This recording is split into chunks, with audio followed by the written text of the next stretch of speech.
Good morning.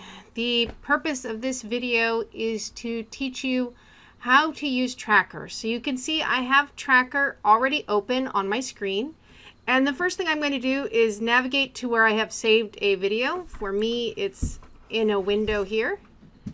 And I'm just going to drag that video and drop it in. And the video loads. The longer the video, the longer it takes. So you can see I have a track on a cart on a track here.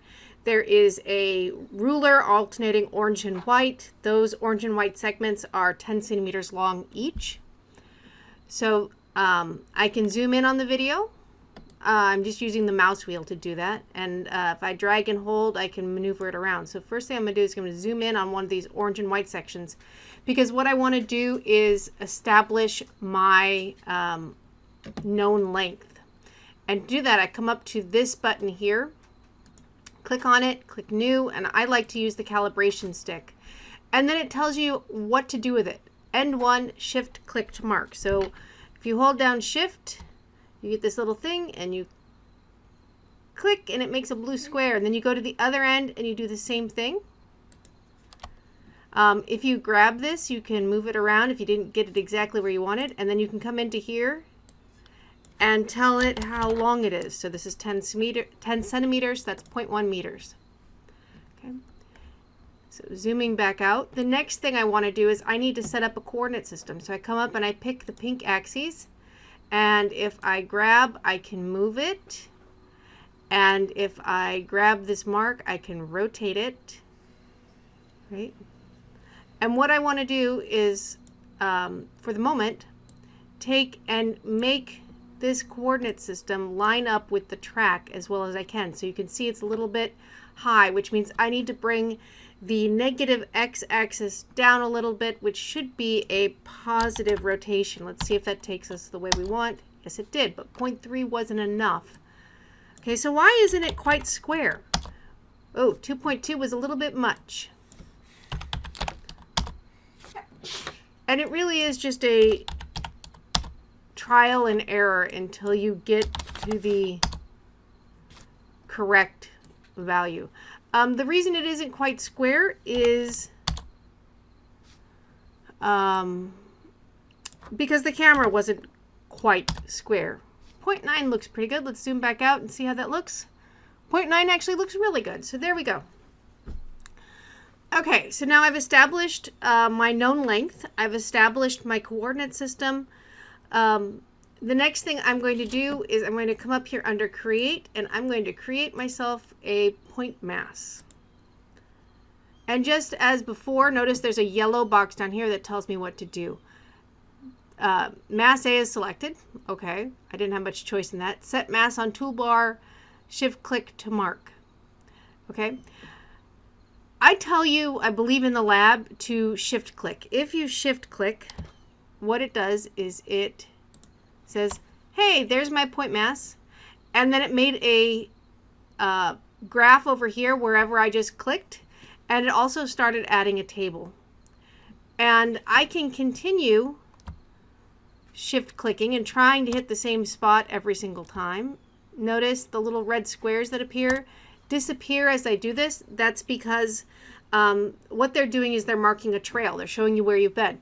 But you can also see that, you know, I'm trying to always hit that blue spot or light blue spot on the cart every single time.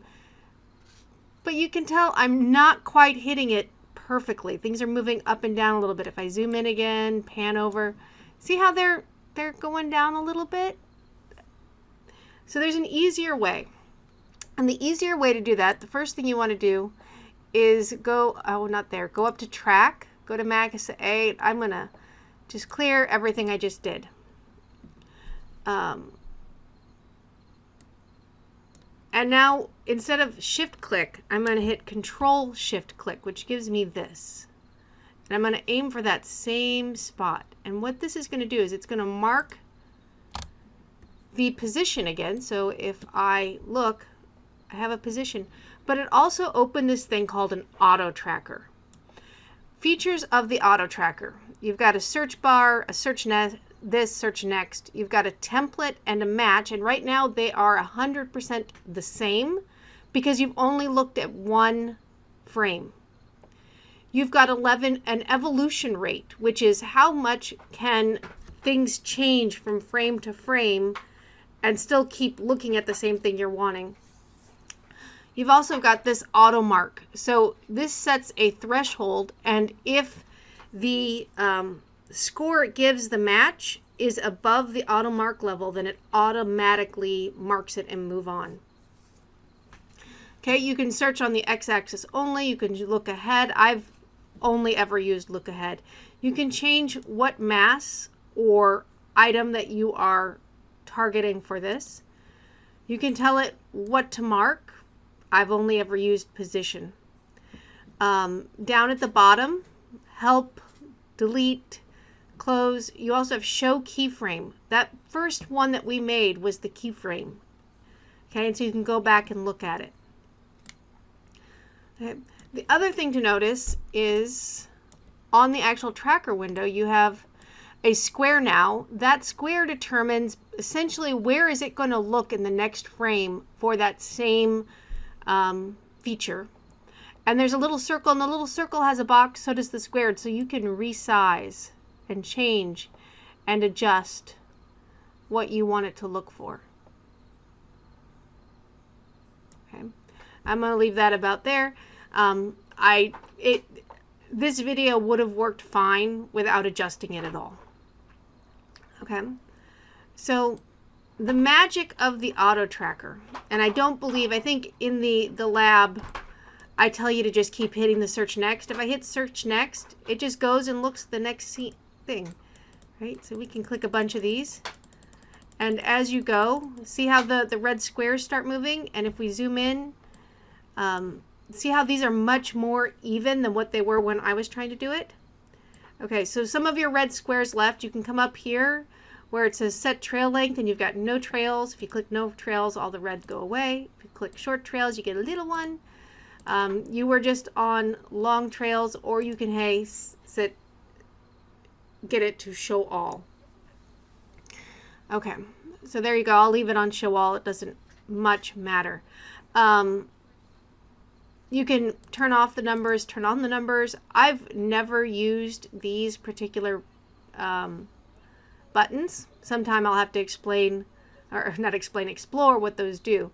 The other thing that is used a lot, and I should mention it, is this at the bottom where you have a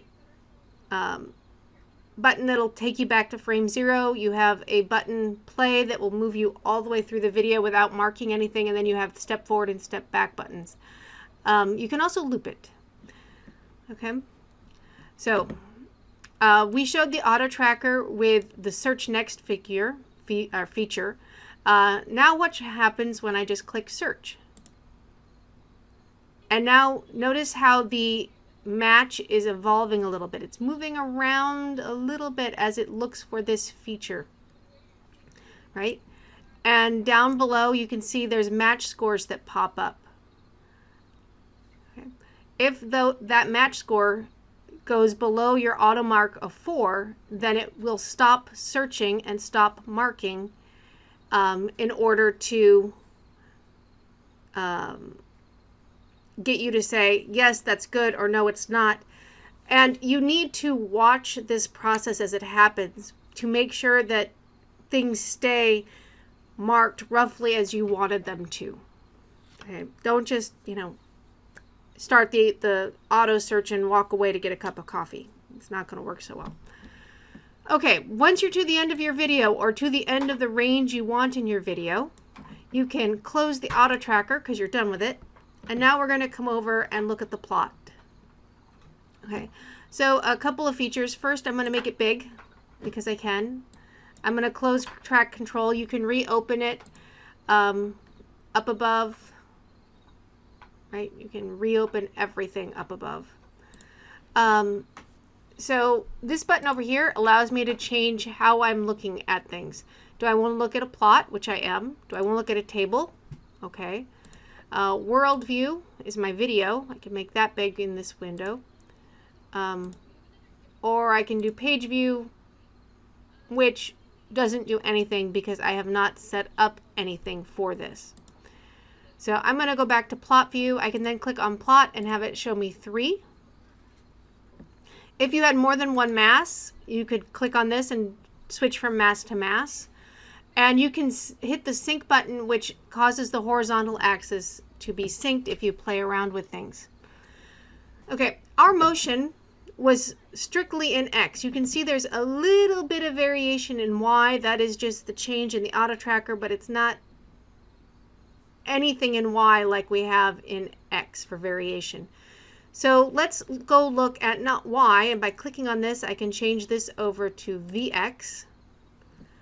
And similarly, the bottom one, I can switch over to AX. So now I'm looking at the position, the velocity, and the acceleration in the X directions only.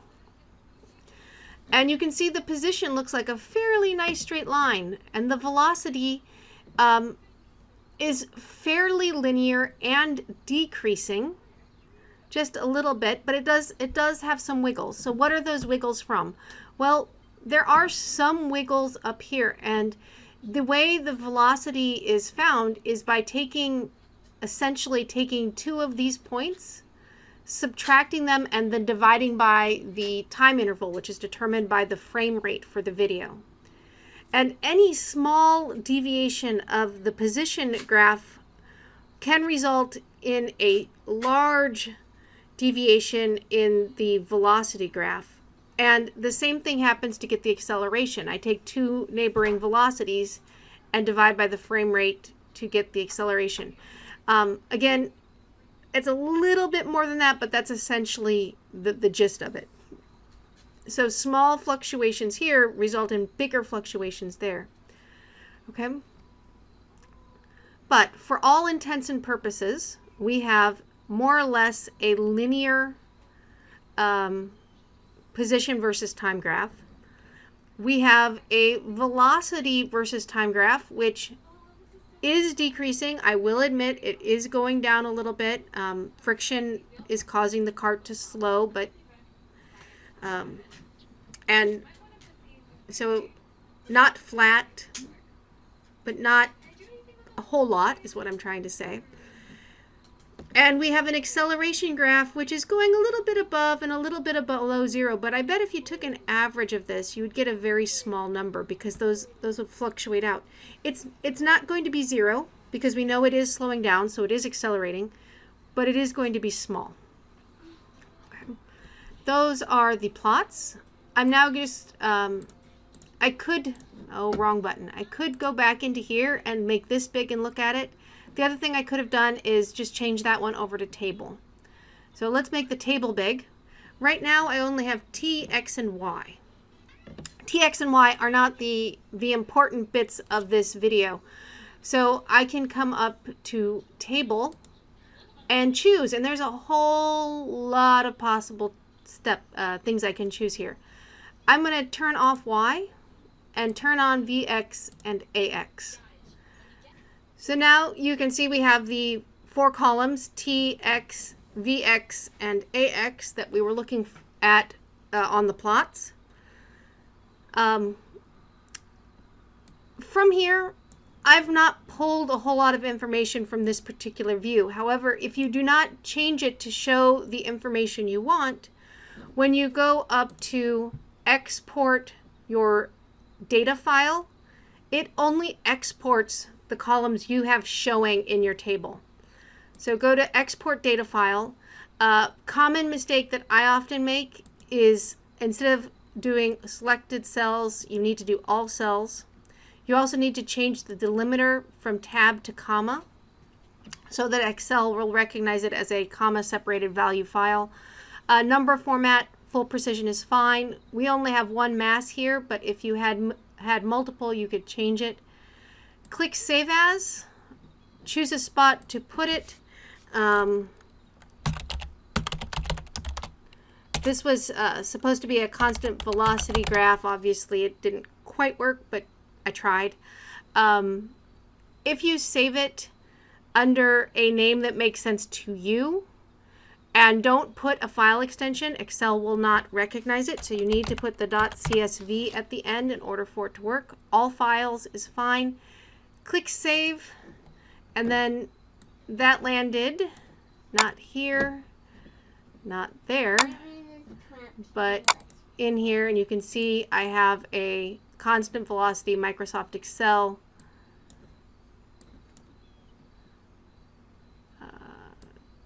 oh, wrong column, sorry, comma separated value thing. When you open this in Excel, which I can do, you can see you have your 4 columns, TX, VX, and AX. And you're going to want to first thing do a save as and save it as an Excel file, not a comma separated value file. Okay, so returning to Tracker. The other thing that you will be doing, though not this particular Motion 1 lab, you'll do it in Motion 2, is you're going to come up to the Data tool. And if you do that, it turns on another window. First thing, come over here and remove everything but 1 so that you actually get what you want to see. And you can see this is just the same position. Nope, this is acceleration versus time graph that you just had. You can come up to measure and measure things about it. More important for Motion 2 is you're going to come up to analyze, and you're going to look at 2 things. The first you're going to look at is the statistics, which opens up information over here on the maximum value, the minimum value, the mean, which is the average. Don't forget mean is another word for average, the standard deviation, standard error, and the number of points possible, n. Right? So let's look at the mean of our acceleration, and it is 4.785 times 10 to the minus 2 meters per second squared. So is it 0? Well, you're not going to really get a 0 in Tracker because of the way it calculates acceleration and what it does. What you will do is get a number that is small, and I don't know a physicist who would not argue that that is a small acceleration. Right? If we go and look at something a little bit better, you can change what you're looking at axis-wise in 2 ways. One, you can click on this and change it. The other thing you can do is you can grab and move around over here. When you change in a new video, turn off the old one. Sorry. And then go to Curve Fits. And this allows you to do a fit of the curve. You can see it added a pink line. It's a little hard to see there, but it is there. Not the greatest fit. This one is actually better as a parabola. If you don't have it on, you're going to want to fit auto fit or click auto fit. Without it, it doesn't automatically adjust the values of A, B, and C to match the curve. Okay. It does give you an RMS deviation and a correlation coefficient. Ideally, this correlation coefficient would tell you how well your fit matches your data. The problem is that I can change to things like a cubic, or I can go back to linear where we could see it didn't fit as well, and the correlation coefficient doesn't change. So I don't know how exactly or what exactly Tracker is doing with that number, but it doesn't seem to work quite correctly. What else can I show you down here? I've never used the Fit Builder, but that would allow you to define functions and things like that. In a future lab, you may use the Data Builder, which allows you to add a column. You can multiply, you can divide, you can add and subtract and shift things around a little bit. That, I think, pretty much takes you through the basics of Tracker as you will use it in Motion 1 and Motion 2. I hope it helps. Don't hesitate to email me with questions if you have them.